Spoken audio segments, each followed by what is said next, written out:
Hello and welcome to Affinity Designer 2 version 2.6.3. I'm Tony at Tony's Tutorials, and what we're going to do is we're going to create a load of jigsaw masks for create Studio 4 using Affinity Designer 2. Right. First of all, I'm going to use change the document units to pixels, which I have just done, and I'm going to change the page width to 1920 and the page height to 1080, which is the full HD size for videos, basically. Right, so it's the 1080 ratio. Okay, so there it is, like that. That's what we want. Next, I want to go over to the left side, and if you go all the way down here to about the middle, you'll find a rectangle tool. I'll call it a square, but it looks like we call it the rectangle tool anyway. Just need to click on it so that it's got that little certain space around it that's darker than everywhere else. Then we can go over to the corner and drag from the corner there and make a rectangle. Maybe push it back a little bit by clicking on the first icon up here and moving with that. Maybe bring it across a little bit. Right. Now, what I'm going to do before I do anything else is add a stroke to it, like of about 5, which is the border basically. I want a thick border if possible.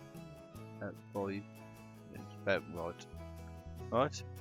And then I'm going to do click. I'm going to right click on it, copy, and then click paste. Right click and paste with the left mouse button. Right. What you do is you right click to get it up, left click to click on copy, right click to get it up again, left click to paste. Right. Okay, so I've pasted that. And what I need to do now is just use this move tool, move it over. Like so. Paste again. Don't need to copy again once you've pasted it. Once you've copied it once, you don't need to do it more than once if you're doing the same thing over and over again. So just paste and take it, drag along. One more, paste, and click on there and drag it along. Whenever we've done that, what I'm going to do is select all those by left clicking on my mouse and dragging along, so I select all of them. Then I'm going to just drag them across and up a bit like that, using that node on the end there. That should be okay, hopefully. And then what I need to do is copy all of that. So it's copying all 5 of them now, right? And then paste it. I've pasted 5 and I'm just going to drag them down. So, and paste again and drag them down. While the actual that is selected, you don't need to keep on going over to it and selecting it. I just thought I'd better let you know about that. Paste again and we put that one on the bottom. As you can see, we might have gone a bit over on the bottom, so we might need to adjust all of them. To adjust all of them, if you want to select them, you can click on select up here on the menu drop down lists. This the 5th one along is select, and if you click on select with the left mouse button, the first thing that comes up is select all, or you can use Control and A to select all. Right. Now all I need to do is just push it up a bit to push them back into the size of there. Right, so that's it. So that's okay. What I might do is I might put a slight colour on them, so I'm going to just select them again, or go to colour over here on the right side where it says colour there in the tabs. Click on that. Click on the circle that's the solid part here, set fill, right? And we can change the colour of that to glossy green colour. I'm going to do it very light green at the moment. You could have it as proper green for doing green screen if you wish. That could be useful if you want to do it that way, you can. So you could do it like that. but I want it light so it won't affect my eyes too much, right? I've done that. Next, what we need is the circle underneath that rectangle shape. We can grab hold of that. I'll click on there, sorry. And then you just do a little circle here, like that. That's just going to be the head of the thing that's going to be on the edge of the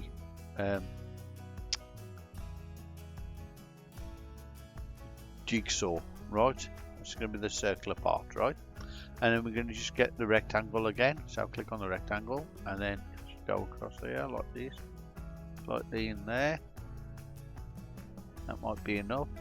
Maybe push it that way a little bit. Maybe that. No, that'll be enough. What I'm going to do now is, because I've just selected the rectangle's there. I need to get the circle as well, so I need to select them both. What I can do is click on the control or the CMD button and then click the ellipse as well, and they're both selected then. What I need to do now is go up here to where the Boolean operations are. These are the Boolean operations, which I'm circling with my cursor, and if you go to the first one, that adds the two things together like that, right? That's added together. What I need to do now is copy that, paste it, right, and I'm going to change the colour of the pastry one to red, like a reddish colour, right? And the reason I'm doing that is I'll show you in a moment. So what I need to do, I need to put them different place. I need to put them about there or something like that. Let's just have a look at that. I need to pull it back this way a little bit, like that. I need to put that one on there to make sure they match the same place, right?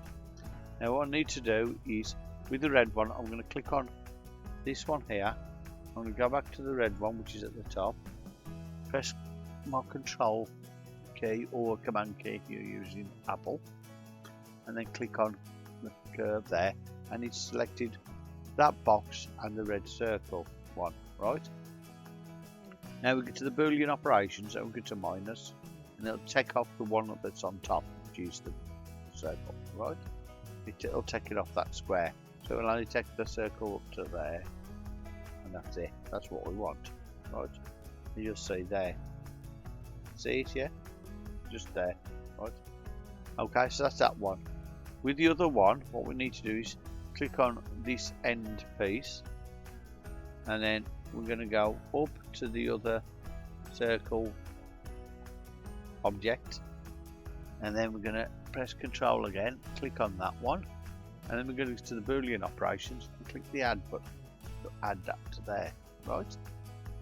Now we're going to use the paste button again, paste another one of these, and as you can see, it's behind everything. So what we need to do is go over here where it says layers on here, and we grab hold of the actual image there, which is already selected, which is that circle thing, right? And we're going to push it up to the top of the layers, right to the top, and then put it there. Once you've done that, right, then we can duplicate it by copy, paste, right? I've copied and pasted it because it's in the right place, so I want to make sure the red one will be in the right place too, right? So now I've got that, I'm going to click on this square here or rectangle and go up to the top again, press my control button or command button on Apple, click on the red curve and take it away by using the subtract on the Boolean operations, right? Next we're going to go back to this rectangle before, which is no longer a rectangle obviously, and click on that and take it up to where the circular piece is. Put your control button down or command button and add, right, on the Boolean, and you continue this process all the way through until we get to the end. So I'm going to carry on with that, and I'll pause the thing here until I've done more for you, right? Okay, so we've just finished doing all the ones that was going that direction. So what we need to do now is paste another one, and what I'm going to do is I'm going to show you how to change it round. Up the top here you've got different things here to change the position. This one change it horizontally, so like that. This one changes it vertically, you can't see like that. This one will change it anti-clockwise, and this one will change it clockwise 90 degrees, both of them, right? So they'll rotate them 90 degrees each time you click, right? This one flips vertically, this one flips horizontally. Well, we've just done the flip horizontally, so we can start with that. We'll go over to here, keep them basically in line as much as we can. We don't look too out of position, right? I'm going to copy that and paste and continue this until I finish doing all the the horizontal ones, sorry. Okay, so I'll be back in a minute. Okay, so now we've done all the horizontal ones, sorry. And now what we're going to do is going to paste one more, just so we can change it round, right? So what I'm going to do is I'm going to go over to here, click on that, just once, so it goes 90 degrees up. We can do that, and we can start off there by doing that one. We can start there if we want to, it doesn't matter where we start really, but I'll start there. And take it down a little touch. Alright, so copy and paste. Right, so change the colour to red, and do the same again where I select the actual image that needs the circle cut out a bit, and then subtract it like that. Right, and then the bottom one, we've got to have the circle added to it, so the circular piece. I mean, not the actual circle itself, because that goes out onto the other one. So we add that one, right? And just carry on like that, and we'll get to the end of doing the upward facing ones, and we'll do the opposite then after. Okay, so I'm just going to pause again. Okay, so now I've done all the ones that are facing up. What I'm going to do is I'm going to paste again, and then I'm going to flip it vertically. And I'm going to take that one down here, roughly level with them.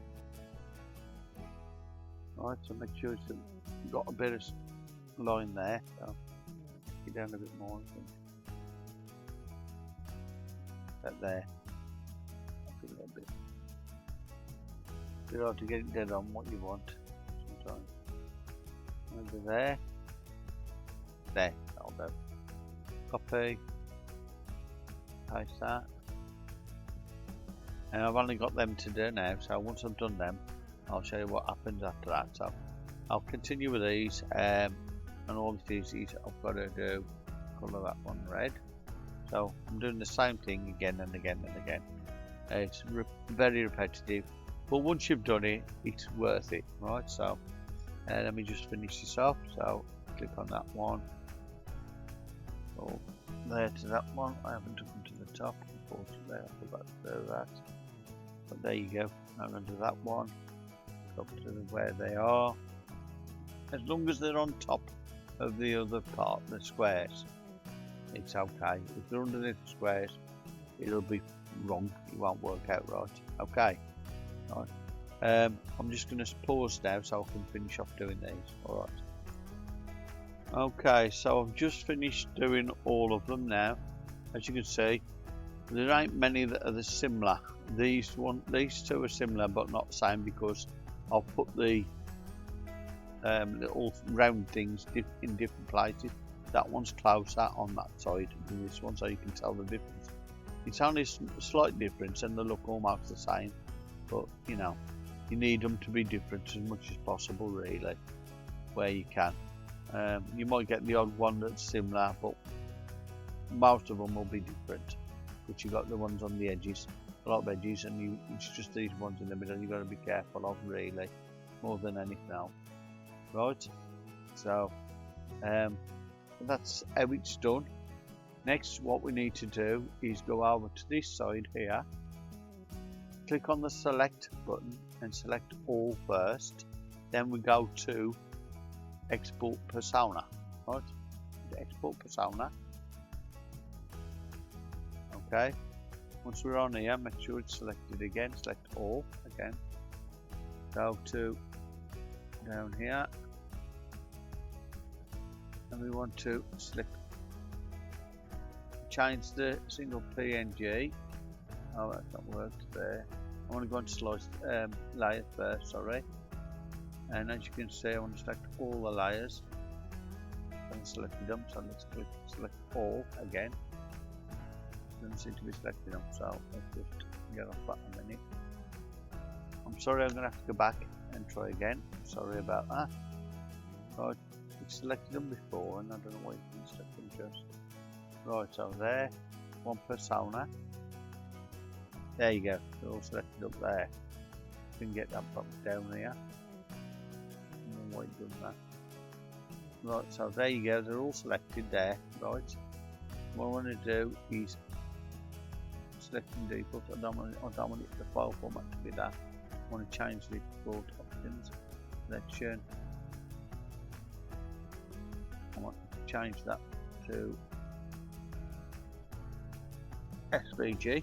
So what I'm going to do, go on here, go to slices, create slices. So there you go, the slices. Now on the slices, I'm going to change them to from PNGs to SVGs. And find it. SVG for export. Yeah. So do that. SVG for export, right? And then go to the next one and do it all the way through to each one. Right, so I need to find the SVGs for each one of them.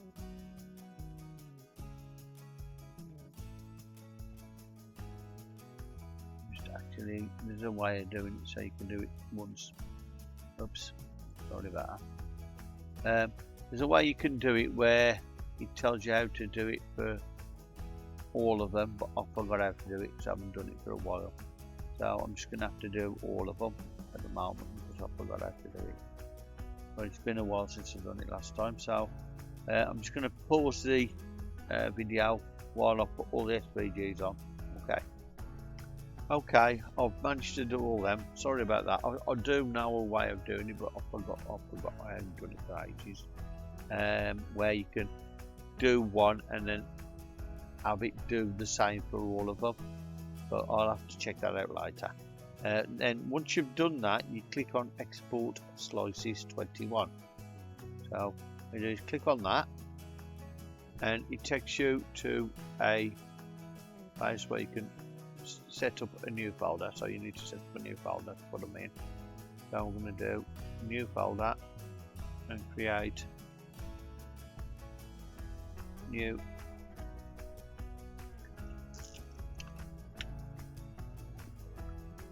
Whoops, what happened there? Don't want to do that. Where's that one gone? This one.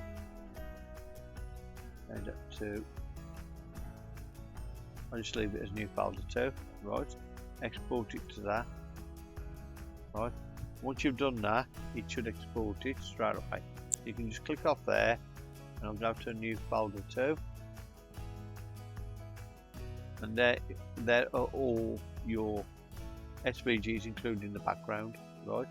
And then you'll be able to put them onto create Studio4 when you need to.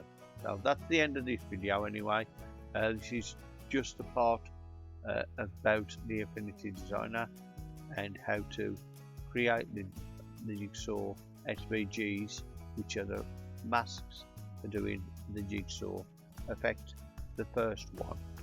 It's one way of doing it, and it's probably the best way of doing it really, because if you use the SVGs you can mask them straight away. With other stuff you can't. You have to use the stuff made by Create Studio4 to mask them with other stuff. But you know, like say if you got a PNG, it won't mask. They're the only SVGs are the only ones that are masked that I've found anyway.